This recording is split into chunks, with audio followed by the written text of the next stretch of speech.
So we reported on the Alpha School out in Texas. It's one of those new models. It's kind of AI driven for today's classroom or today's student. They've been doing very well. Reports on that school have students are excelling, top of class, and all that good stuff. But now we have there's always a contrast. We have another school. They're doing more oral presentations and instead of focusing so much on AI. So let's check out the reporting and then go from there and deduce. Are bringing AI into their daily routines. Others are actually pushing back. Cornell professor Chris Schaefer is requiring his students to participate in oral exams. Now, this may be an older testing method. Off the bat, I agree with the taking this stance, but I don't agree with not doing the AI part. I think it should be a balance. I think it should be a mixture. I had to do a presentation the other day, in public speaking. That is the number one fear documented, is that. And then number two is death. So yeah, public speaking it's easy for some, definitely not easy for the most. So I think that incorporating in person, in class, getting in front of the classroom and doing your thing is definitely beneficial, but I don't think that should come at the price of just excluding AI. So let's see what they say. But some professors see it as a way to really ensure answers actually come from the students' minds. Biomedical engineering professor Chris Schaefer joins us now. Chris, I'm so interested in this. I mean, on one hand, I want to take that Boston course, right? But on the other, I think it is so important that we have sort of these oral elements. Tell us, when was the moment that you realized you really had to change the way that you actually test your students?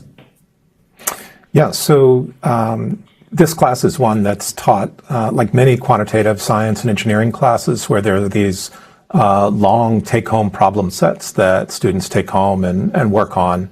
And this is where they really learn how to work on hard and difficult problems. And ever since the release of generative AI, I've been giving our problem sets to generative AI each year. And it was in August of 2025 that generative AI had near perfect solutions to these problems and to these questions. And that's when I thought I really needed to try to structure how we assess students around these questions in ways that don't tempt such a trivial use of artificial intelligence. We talked to a lot of teachers and professors like yourself who kind of just know when they're not looking at students. Okay, I agree. AI should definitely just be a tool, definitely a tool. So we don't want to depend totally on AI, because a lot of that stuff, it comes out, you need to definitely proofread it, especially if you're in school, and cross-reference. And they're looking at something generated by AI. So now that you've switched to oral arguments, how does that work? What are you looking for as you evaluate your students?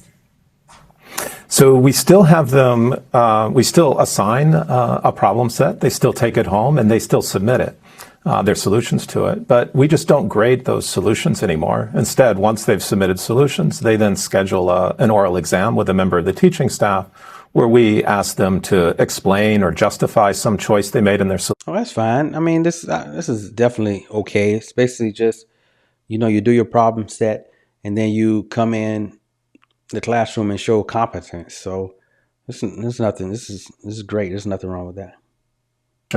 To solve a similar problem right in the moment, or to otherwise answer conceptual questions about the topics that were covered on the problem set.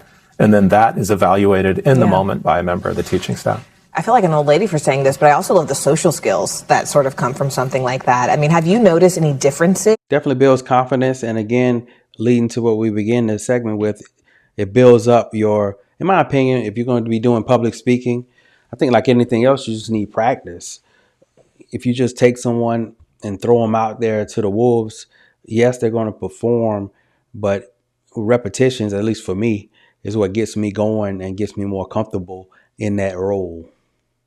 In your students' performance?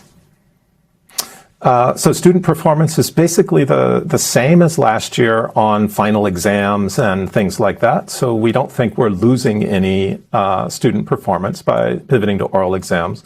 One thing I will say, though, is that it provides a fantastic opportunity for one-on-one structured feedback about how individual students. I just was going to say, yeah, opportunity for constructive criticism.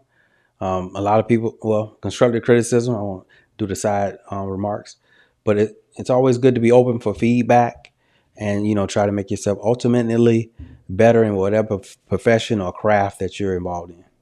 Doing. We have 6 of these problem sets over the course of the semester. So this forces a 20 to 30 minute conversation with each and every student 6 times over the course of the semester about their understanding and their ability to use the content knowledge that they're learning in the class. Quickly before you go, what are they saying about it? How are they responding? Surprisingly, I was afraid students would be very nervous about this, and they were maybe for the first one. But by the end of the class, both the teaching staff and the students prefer it. Sounds like a tough course. Chris Schaefer, thank you so much for your time today.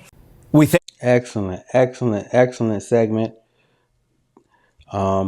Definitely building the next generation up to have them do real time, in-person activities. It's perfect. So I see nothing wrong with that. Look forward to seeing that model be widely used. I'm pretty sure even in the alpha school, they probably have a bit of that in the curriculum. It's not just strictly submit this paper, and go from there. So